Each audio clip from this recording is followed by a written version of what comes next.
Welcome to The Explainer. Today, we're going to talk about that feeling of just being on autopilot. We're going to build a really simple, practical guide to an ancient practice that's all about bringing you back to the present moment. And that's Zen meditation. You know that feeling? You get to the end of the day and you kind of wonder where it went. It feels like you just went through the motions. Your mind is just buzzing, right? A constant flood of thoughts, to-do lists, worries, and it's pulling you in a million directions at once. It really is like you're just a passenger in your own life. I know, it sounds completely backward in our world, doesn't it? Everything is about doing more, being more productive. But what if the most powerful thing you could do to get your focus back, to find a little bit of inner peace, was to just stop and literally do nothing at all? Okay, so that idea brings us right here to the art of doing nothing. And let's be clear, this isn't about adding another chore to your to-do list. It's about discovering the incredible power you can find in just being still. The practice itself is called Zazen, and the translation is fantastic. It literally just means just sitting. That's it. Seriously, there are no complicated rituals, no big lofty goals you have to hit. It's just about pressing the pause button on that autopilot mode and becoming aware of this exact moment, right here, right now. And this right here, this is the heart of it. The goal isn't to become some kind of perfect meditator, and it's definitely not about trying to force your mind to be empty. The goal is the practice. It's the simple but profound act of just paying attention to what's happening now. So how do we actually do this? Well, to help us out, we're going to equip you with a little mental toolkit.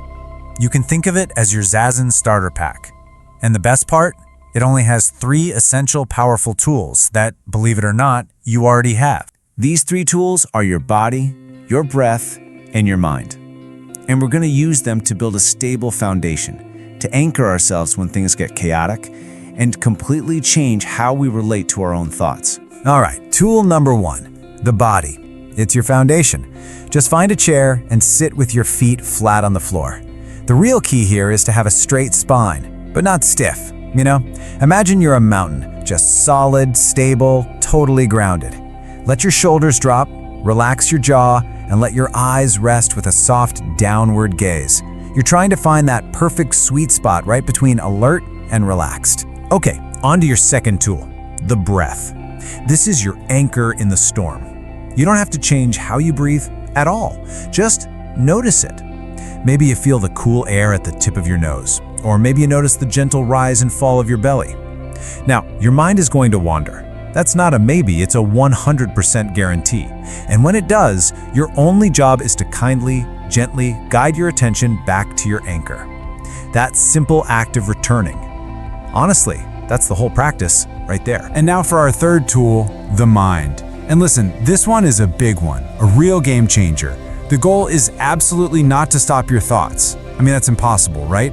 Instead, try this. Imagine your mind is this huge open sky, and your thoughts, they're just clouds passing through. You don't have to fight them, you don't have to chase them, you just notice them. Ah, there's a thought about dinner. Oh, a feeling of boredom.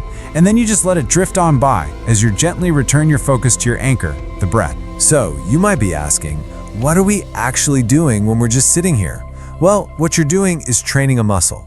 A very specific, and believe me, a very powerful muscle, your attention. Think about the difference. In our normal autopilot mode, a thought pops up and bam, it hooks us.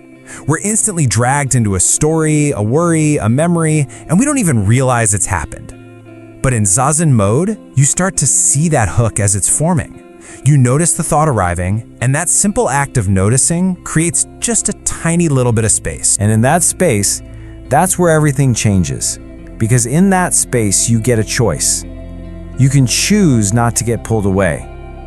This skill, this ability to unhook yourself from that endless stream of thoughts and feelings, that is the core skill you are building. And that is the true foundation of inner peace. So, are you feeling inspired?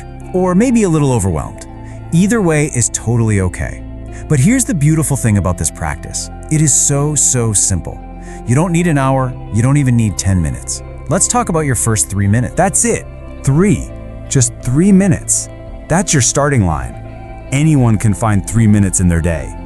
The goal here isn't some test of endurance. It's just about building a habit.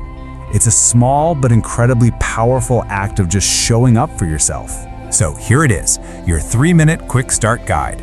First, find a quiet spot and set a timer, just for 3 minutes.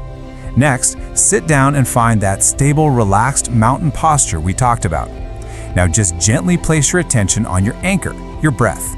And the last 2 steps, they're just a loop. You will notice your mind has wandered, and then you'll gently, kindly return your focus to the breath. That's the whole thing, noticing and returning. You just keep doing that until the timer dings. And please remember this.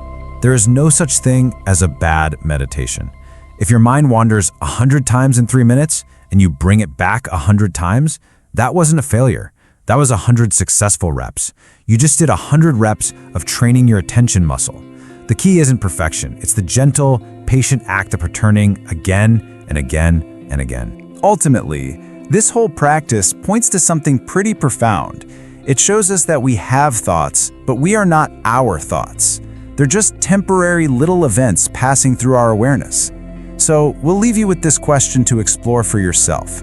If you are not your thoughts, what could you discover in that quiet, open space between them?